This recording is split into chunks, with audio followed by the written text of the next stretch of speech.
We're examining a seemingly tiny diplomatic moment. Just a blink and you miss it interaction, really, but one that actually exposes massive tectonic shifts in a 70-year-old global alliance.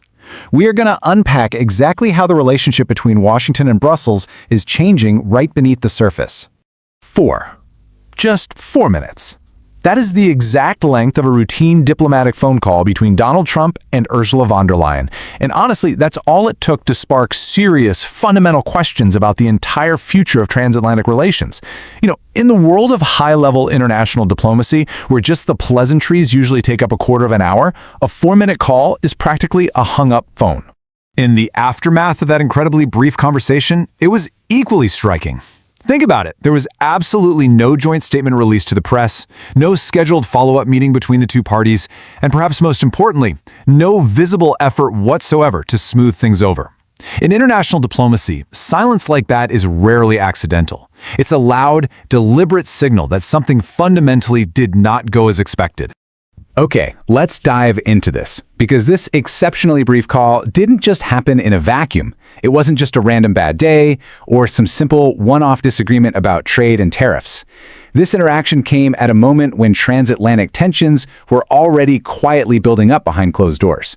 Think of this 4-minute call as literally the tip of a diplomatic iceberg. Beneath the surface, both sides have been navigating a really complex mix of economic rivalry, deep security dependence, and this growing desire for strategic independence. What's truly fascinating here is that European officials had actually been preparing proposals to ease this pressure. They were getting ready to signal cooperation through things like adjustments to digital taxation policies, increased defense commitments, and expanded energy cooperation.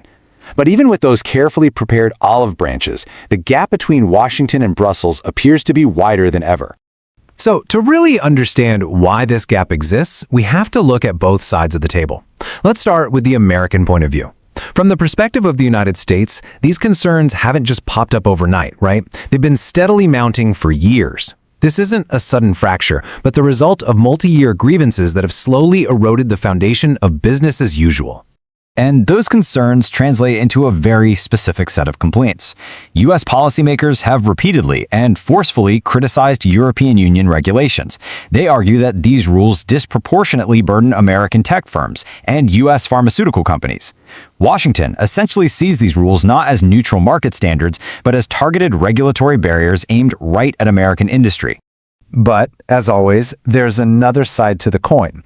Europe isn't just sitting there reacting to American complaints. They are actively pursuing their own grand strategy, which is tied fundamentally to their own sovereignty and future security. They have a completely different, yet equally weighty set of long-term priorities.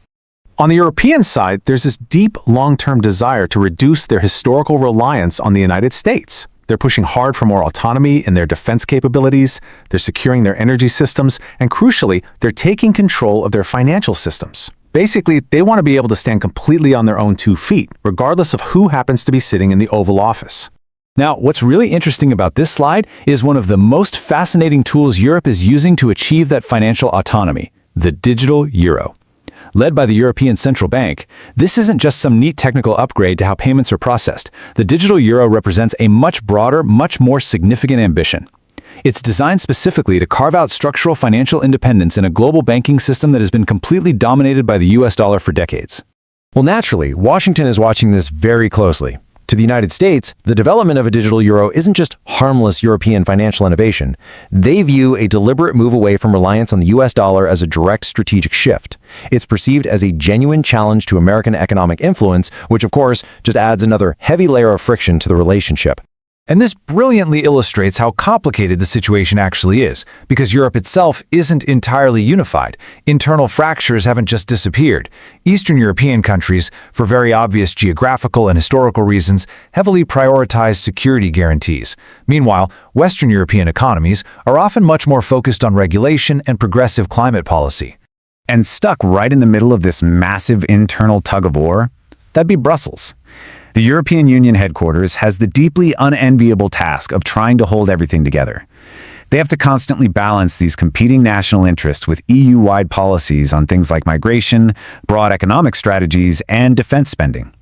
I mean, it's a desperate balancing act even before you factor in the growing tensions with Washington. Which brings us right back to that incredibly brief phone call. You see, moments like a 4-minute diplomatic exchange don't create these massive geopolitical tensions.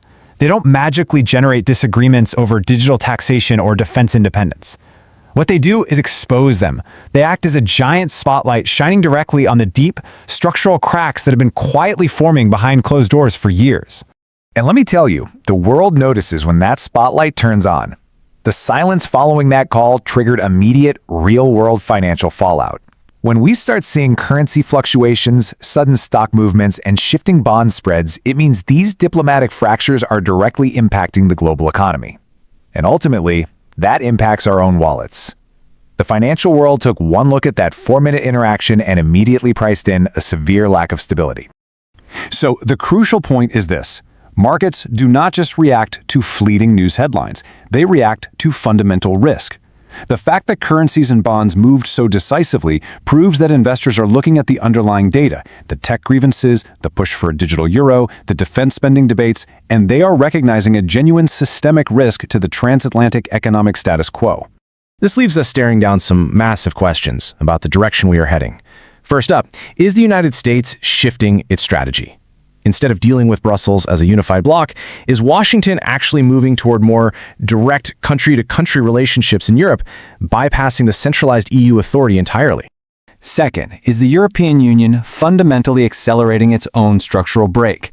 Are they using these exact moments of friction as the catalyst they need to finally move toward that greater, long-desired independence from Washington across their energy, defense, and financial sectors? Or is it possible that this is simply another dramatic phase in a very long, very complicated alliance? An alliance that, let's remember, has faced massive, world-altering pressures over the last 70 years and has always managed to adapt and survive under pressure. So what does this all mean? The relationship between Washington and Brussels is an evolving global alliance. It's not collapsing overnight, it's not exploding in some dramatic fashion, but it is slowly, quietly, and undeniably being reshaped. It's being reshaped by competing economic interests, by shifting global power dynamics, and by a world that just looks vastly different from the one that originally forged this partnership 70 years ago. To wrap things up, I want to leave you with this final, provocative thought from the sources that brings our explainer full circle. And sometimes it only takes 4 minutes to remind everyone just how fragile even the strongest alliances can be. Thank you so much for joining me to look beneath the surface. I'll see you in the next explainer.